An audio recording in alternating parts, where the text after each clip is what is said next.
शालू बेटा, मैं ज़रा अपनी सहेली के यहाँ जा रही हूँ। बाकी सबकी रोटियाँ बनाकर मैंने कैसरोल में रख दी है, लेकिन तुम्हारे पापा ठंडी रोटियाँ तो खाएंगे नहीं। तो तुम ऐसा करना, पापा की 2 रोटी बनाकर उनको खिला देना। मम्मी आपको पता है ना मुझसे रोटियां नहीं बनती, फिर क्यों मुझसे रोटी बनवानी है आपको? अरे बेटा, 20 साल की हो गई है तू, 2 रोटी बनाने के लायक भी नहीं है क्या? मम्मी 3 दिन के लिए तो आई हूँ मैं हॉस्टल से, उसमें भी आपको मेरे हाथ की रोटियां खानी है। ये नहीं कि बेटी को थोड़ा लाड प्यार कर ले, उसकी पसंद की चीज़ें बनाकर खिला दें। नहीं, यहाँ तो हमारी मम्मी इस फिराक में रहती है, 3 दिन में कैसे 300 काम करा ले मुझसे। तो बेटा, लाड़ प्यार का मतलब ये तो नहीं होता ना कि बच्चों को अपंग बना दो और घर के छोटे मोटे काम करके घिस तो नहीं जाएगी तू। मम्मी आपकी सोचना वही है कि लड़की अगर चांद पर भी पहुंच जाए ना तो भी घर से चाय पराठा बनाकर जाए। अरे मम्मी, ये छोटे छोटे काम जिनके लिए आप मुझे ताना देती रहती हो ना, ये सब सस्ती मजदूरी वाले काम है। थोड़े से पैसे देकर ये काम किसी से भी करवाया जा सकता है। इसलिए ऐसा मत दिखाओ कि मुझे रोटी बनानी नहीं आती तो कोई पहाड़ टूट गया हो। हाँ, नहीं आती, बस कुछ दिन की तो बात है। मेरी पढ़ाई पूरी होते ही बढ़िया जॉब लग जाएगी मेरी, और फिर उसके बाद मैं एक नौकर रख लूँगी जो मेरे घर में रोटी सब्जी कपड़ा खाना बर्तन सब काम करेगा। मुझे काम करना ही नहीं पड़ेगा। बेटा, ये पढ़ाई नौकरी शादी इन सब की डिक्शनरी में सास का नाम आता है कहीं? ससुराल का नाम सुना है कि नहीं? ससुराल में अच्छी अच्छी लड़कियों के दिमाग ठिकाने लग जाते हैं। बेटा, जो सर्वगुण संपन्न होती है ना, उनके कामों में भी 10 कमी बताती है सास। और तुझे तो एक काम ढंग से नहीं आता। सोच ले तेरा क्या होगा। मम्मी, जैसी आप बात करती हो ना, ऐसी बात तो कोई सास भी नहीं करती होगी।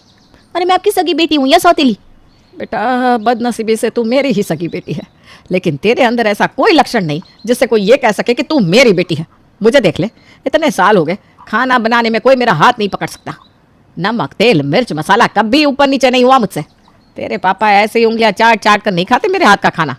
तुम्हारे अंदर तो वो गुण ही नहीं है। पता नहीं तुम कैसे अपना घर चलाओगी।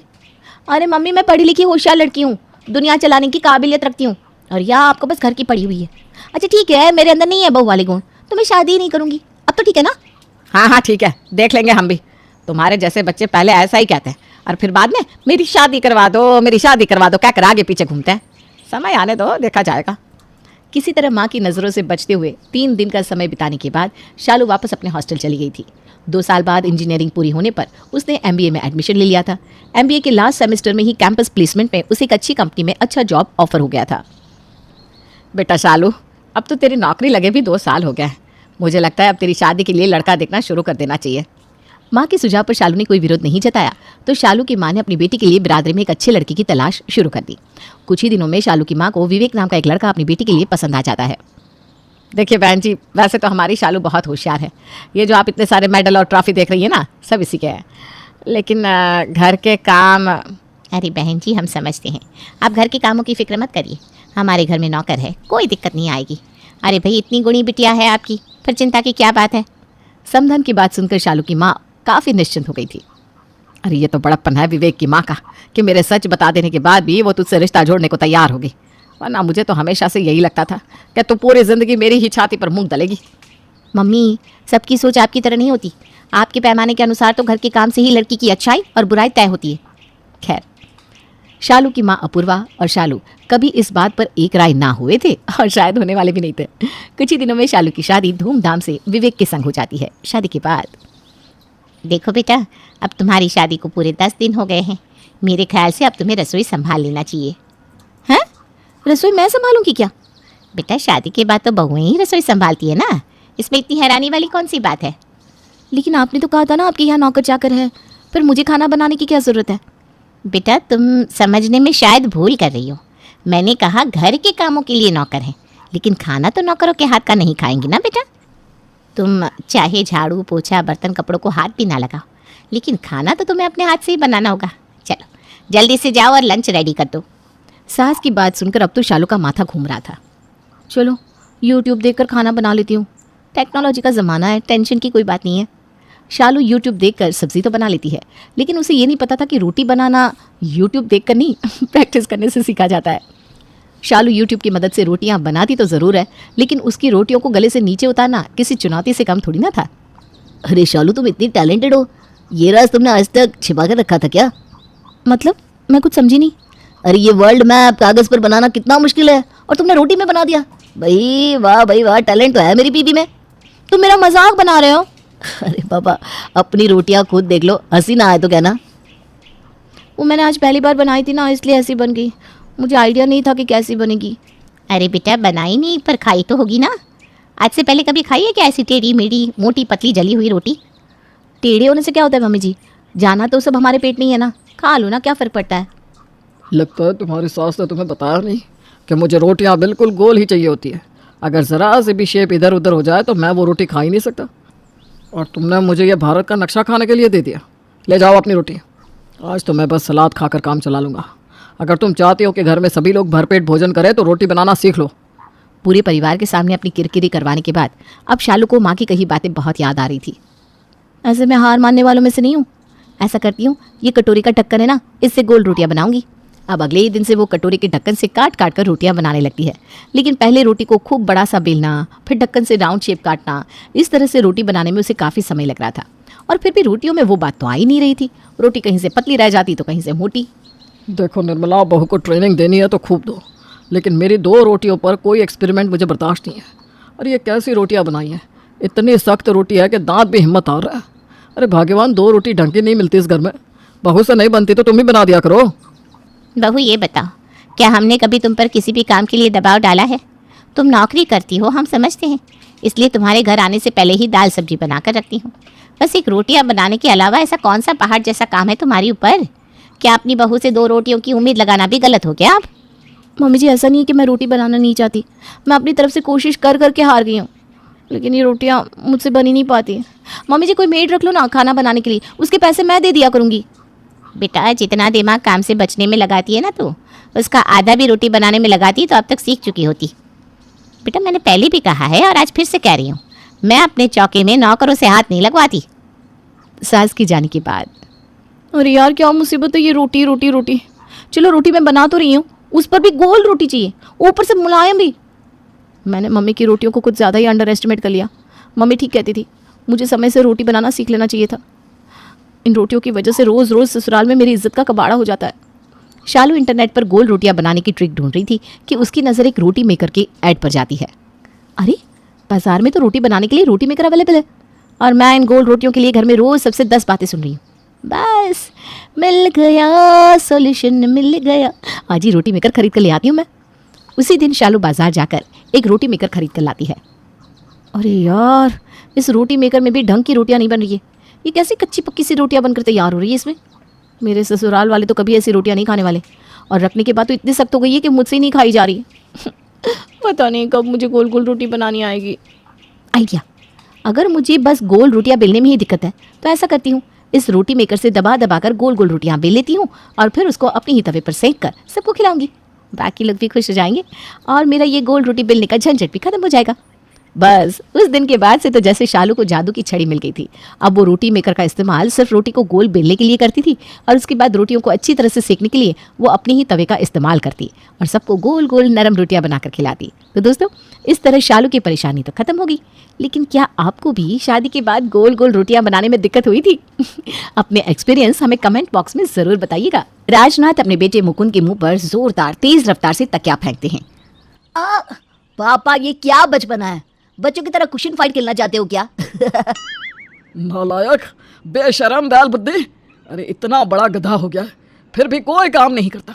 बस लड़कियों के साथ घूमने दे दो इसे, और क्लब में पार्टी शार्टी करने वही आता है ना तुझे। न काम काज की कुछ पड़ी है और ना ही शादी ब्याह की। सही पकड़े हैं पापा। ज्यादा बदतमीजी ना कर अपने पापा के साथ, ये तेरी उम्र के ना है। वाह मम्मी पापा, वैसे तो आप दोनों भी अपनी उम्र को जवान बताते रहते हो, और जब लेक्चर देने की बारी हो तभी अचानक से आपकी उम्र बूढ़ी हो जाती है। मुकुंद की हंसी मजाक को देखकर राजनाथ और चंदा को बहुत गुस्सा आ जाता है।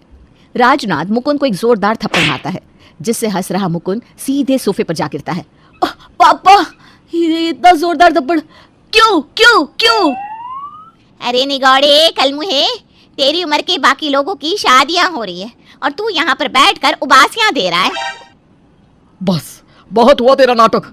अब जब तक तू शादी नहीं कर लेता तब तक तुझे इस घर में एंट्री नहीं मिलेगी। निकल जा, निकल जा मेरे घर से। राजनाथ मुकुंद को धक्के मारकर घर से बाहर निकाल देता है। मुकुंद अब बहुत टेंशन में आ जाता है।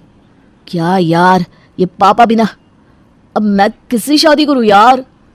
बुरी तरह से फंस गया हूं मैं। सैंडविच बनना कैसा होता है ये आज मैं अच्छे से फील कर रहा हूं। मुकुंद को कुछ नहीं सूझता, और फिर वो एक लड़की से मिलता है जिसका इस दुनिया में कोई नहीं होता। वो उस लड़की को किराए पर लाता है और दोनों झूठ मूठ के वरमाला पहनकर राजनाथ और चंदा के सामने आते हैं। अपने बेटे की शादी हो गई है ये देखकर राजनाथ और चंदा की खुशी 7वें आसमान पर चली जाती है। लो, जिसका आपको बेसब्री से इंतजार था वो हो गया। ये निधि है। मैं और निधि एक दूसरे को कुछ समय से जानते हैं। मैंने आप दोनों को ये बात नहीं बताई थी, लेकिन अब पापा ने सिचुएशन ही ऐसी कर दी कि हम दोनों को शादी करनी ही पड़ी। हाय कितनी सुंदर है मेरी बहू, मेरी निधि बहू। तुम दोनों की जोड़ी को किसी की भी नजर ना लगे। थु थु थु थु थु। वाह वाह वाह वाह, शाबाश बेटा। अब तुझे अपनी जिम्मेदारियों का एहसास होगा। भले ही हमारी गैर मौजूदगी में कर ली तूने ये शादी, लेकिन अच्छा हुआ, फाइनली तूने कर ही ली। ये लो तुम दोनों का शगुन। राजनाथ मुकुंद और निधि को शगुन देते हैं और वो दोनों राजनाथ और चंदा के पैर छूकर उनका आशीर्वाद लेते हैं। मुकुंद और निधि की शादी से राजनाथ और चंदा बहुत खुश थे, लेकिन निधि के मन में तो कोई और ही खिचड़ी पक रही थी। ठाट बाट को देखकर तो ये लोग बहुत अमीर लगते हैं। अच्छा हुआ जो ये घन चक्कर आदमी मुझे इस घर में ले आया। हमारी शादी तो हुई नहीं, हूँ तो मैं अब भी कवारी ही। अब देखो कैसे ये कवारी बहुत चाल चलती है। तभी वहाँ पर चंदा आ जाती है और निधि को तिजोरी की चाबी देती है। ये लो निधि बहू, ये तिजोरी की चाबी है। अब तो इस घर की बहू है, इसलिए ये तिजोरी को संभालने का बोझ मैं अपने सर से उतार कर तेरे सर पर रख रही हूँ। थैंक यू माँ जी, आपने जो जिम्मेदारी मुझे सौंपी है मैं उसे सही से संभालूंगी। चंदा वहाँ से चली जाती है और तिजोरी की चाबी को देखकर निधि की खुशी का ठिकाना नहीं रहता। निधि को तो बिना कोई चाल चले ही सारा पैसा मिल गया। मुकुंद राजनाथ के साथ दुकान संभालने लगता है और वो निधि को रोजाना पैसे देने लगता है। एक दिन दादी सास संतोषी आती है।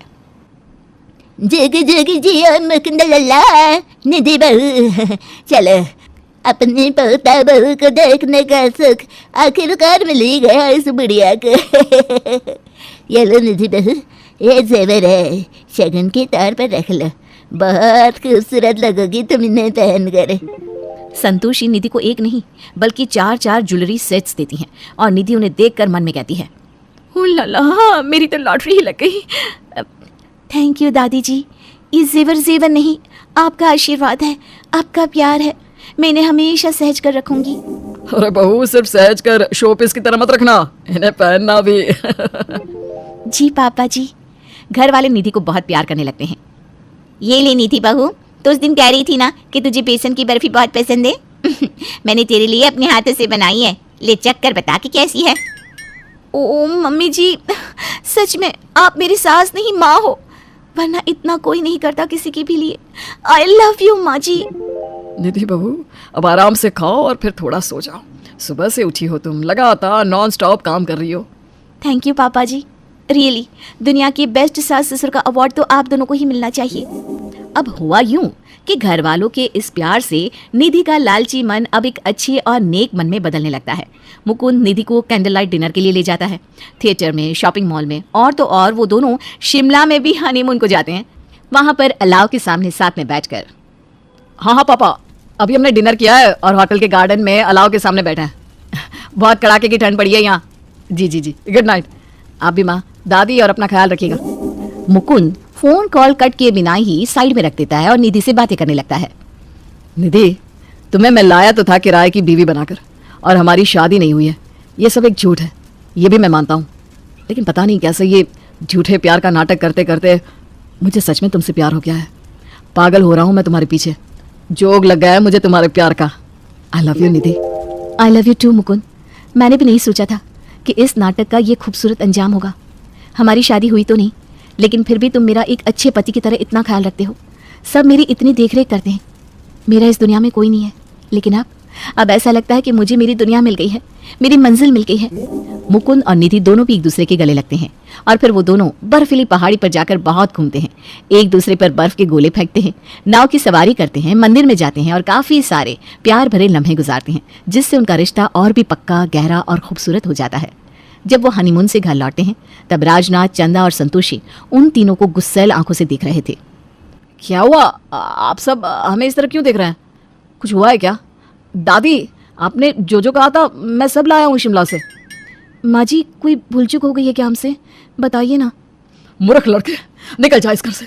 तुझे क्या लगा हमें कभी कुछ पता नहीं चलेगा कि तुमने झूठी शादी की है? इतना बड़ा झूठ क्यों बोला तूने मुकुंद लल्ला?